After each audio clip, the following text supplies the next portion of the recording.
اسباب کو حکموں پر نہیں لگائیں گے، اسراف پر لگائیں گے تو ان کی برکتیں اللہ چھین لیتے ہیں. یہ لکھا ہے کتابوں میں. مال تو بڑھے گا لیکن برکت نہیں ہوگی. ہاں، اس لیے جتنا مال بڑھے گا یہ پھنسے گا. اس کی فکر، اس کا ذہن سب اسی میں. اللہ، آخرت، قبر، قیامت سب بھول جائے گا. یہی مال کا دھوکہ ہے. مال کا دھوکہ کیا؟ یہی کہ اللہ کو، آخرت کو، قبر کو، قیامت کو یہ بھول جاوے. اس کو غرور کہتے ہیں کہ یہ غرور ہے کہ دنیا دھوکے کی جگہ ہے کہ دھوکہ یہ دھوکہ کہ جو اصلی چیز آنے والی ہے اسی کو بھول گیا. اس لیے اللہ تعالیٰ ناراض ہوتے ہیں اور دیتے بھی بہت ہیں. ناراض ہو کر بہت دیتے ہیں. ہاں، ناراض ہو کر بہت دیتے ہیں.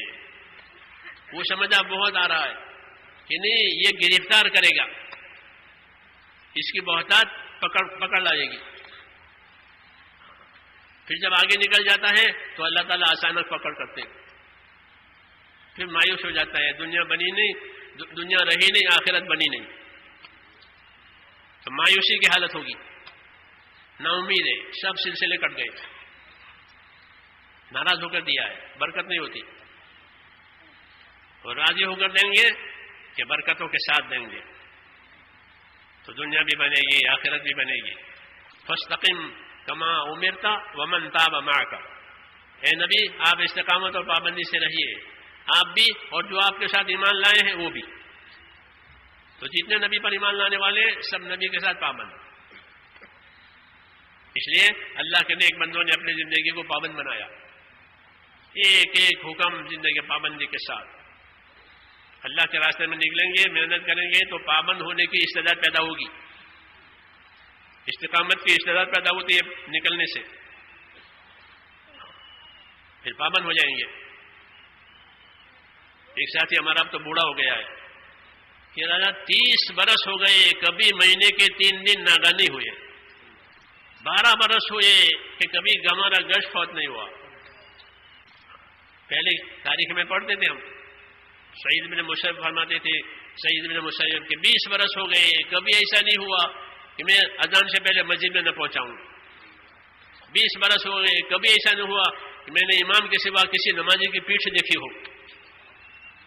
امام کی پیٹھ دیکھی پہلے سب نے، کسی نمازی کی پیٹھ نہیں دیکھی. 20 سال ہو گئے. سالوں کی بات ہے. اسی سے تاریخ بنتی ہے، اسی سے سوانح بنتی ہے. کیوں؟ کہ عمل مسلسل ہو رہا ہے. حضرت عمر فرماتے تھے سعد ابن ابی وقاص سے، سعد ابن وقاص قادسیہ کی مہم پر جا رہے تھے، 10,000 مجاہدین ان کے ساتھ. فرمایا یہ پورا مجمع تیرے ساتھ ہے، 10,000 آدمی ہیں، ان کو خیر کے کاموں کا عادی بنانا. کیا کرنا؟ یہ خیر کے کاموں کے عادی بنے. ہاں، یہ نہیں کہ آزاد ہو جائیں ہم تو دعوت والے ہیں، یہ والے ہیں اور کچھ نہیں. یہ دھوکہ ہے. تو فرماتے تھے یہ تیرے ساتھ جا رہے ہیں، جان مال لگانے والے ہیں، ان کو خیر کے کاموں کا عادی بنانا. کہ اللہ کا راستہ اپنے آپ کو عادی بنانے کے لیے ہے. ہم محنت کے بھی عادی ہیں، ہم عبادت کے بھی عادی ہیں، ذکر کے بھی عادی ہیں، خدمت کے بھی عادی ہیں. کیوں؟ کہ جب 4 مہینے لگیں گے تو عادی نہیں ہوگا تو اور کیا ہوگا. بعض جماعت نماز پڑھنے کے عادی ہیں، خدمت کرنے کے عادی ہیں، دوسروں کو راحت پہنچانے کے عادی ہیں. یہی تو اسلامی اعمال، اسلامی اخلاق ہے. کہ تفریح کے اوقات تفریح کے لیے نہیں ہے، شہرت کے لیے نہیں ہے، یہ تو عادی بننے کے لیے ہے. امام غزالی فرماتے ہیں دین پہلے عادت میں آئے گا پھر عبادت میں پلٹے گا. دین پہلے عادت میں آئے گا اور پھر عبادت بنے گا. عادت میں نہیں ہے تو عبادت میں کیسے ہوگا؟ چھوٹے بچے سے نماز پڑھواتی ہے شریعت، 7 برس کے بچے سے نماز پڑھواؤ تو حدیث میں ہے کہ تمہارے بچے 7 سال کے ہو جامع، انہیں کہنا بیٹا نماز پڑھو، بیٹا نماز پڑھو. تو 7 برس سے نماز پہ لگایا تو نماز کا عادی ہو گیا. اب جوان ہوگا، بالغ ہوگا، اس کو شعور آئے گا تو اب عادت والا، اب وہ نماز عبادت سے پڑھے گا کہ اللہ کا حکم ہے. یہ فرمایا کہ دین عادت میں آئے گا پھر عبادت میں پلٹے گا. اور عادت ہی نہیں ہے تو بچپن سے نماز پڑھنے کی تو جوانی میں تو اور مشکل ہو جائے گی. لوگ شکایت کرتے ہمارے بچے نماز نہیں پڑھتے. مکہ معظمہ میں ہمارے ایک ساتھی مجھے شکایت کر رہے تھے کہ بیٹا 18 سال کا ہے، نماز نہیں پڑھتا مکے میں. وہ یہی ہے کہ عادت میں بات آئی نہیں ہے، تو پھر زمانے کی خواہش ہے، زمانے کا شوق، یہ تو اور بھی اور آگے لے جاتا ہے. شباب و جنون.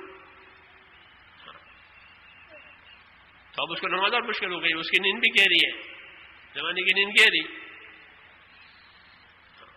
تو اس کو نماز اور مشکل ہوگی. اس لیے امام غزالی رحمۃ اللہ علیہ یہ لکھا کہ دین پہلے عادت میں آئے گا پھر عبادت میں پلٹے گا. اس لیے ہر کام کو روز کرو تاکہ وہ عادت بنے، پھر عبادت ہو جائے گی. مولانا یوسف رحمۃ اللہ علیہ فرماتے تھے کہ عمل میں لگے رہو، اخلاص بھی آتا رہے گا. اخلاص پہلے نہیں ہوتا، وہ تو آدمی پابند ہو جاوے تو پھر اللہ تعالیٰ اس کو اپنی رضا کے لیے کرنے کی توفیق دیں گے. یہ میرا بندہ ہے، روز کرتا ہے، تو اللہ تعالیٰ اپنا قرب اس کو عطا کرتے ہیں. وہ اخلاص جب اللہ سے قریب ہونے کے لیے، اللہ کو راضی کرنے کرے گا، تو فرمایا عمل میں لگے رہو کہ اخلاص بھی آتا رہے گا.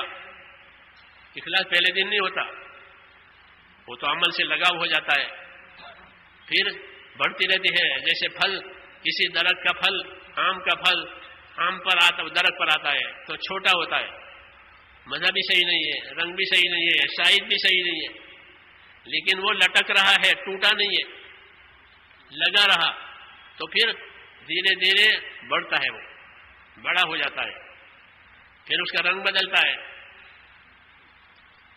خوش رنگ ہو جاتا ہے، پھر اندر سے بدلتا ہے، پھر خوشبو آتی ہے، سائز بھی اچھی ہو گئی، رنگ بھی اچھا ہو گیا، خوشبو آتی ہے، میٹھی میٹھی، لوگ سونگھ کر کے لیں گے، اور ملکوں میں جائے گا.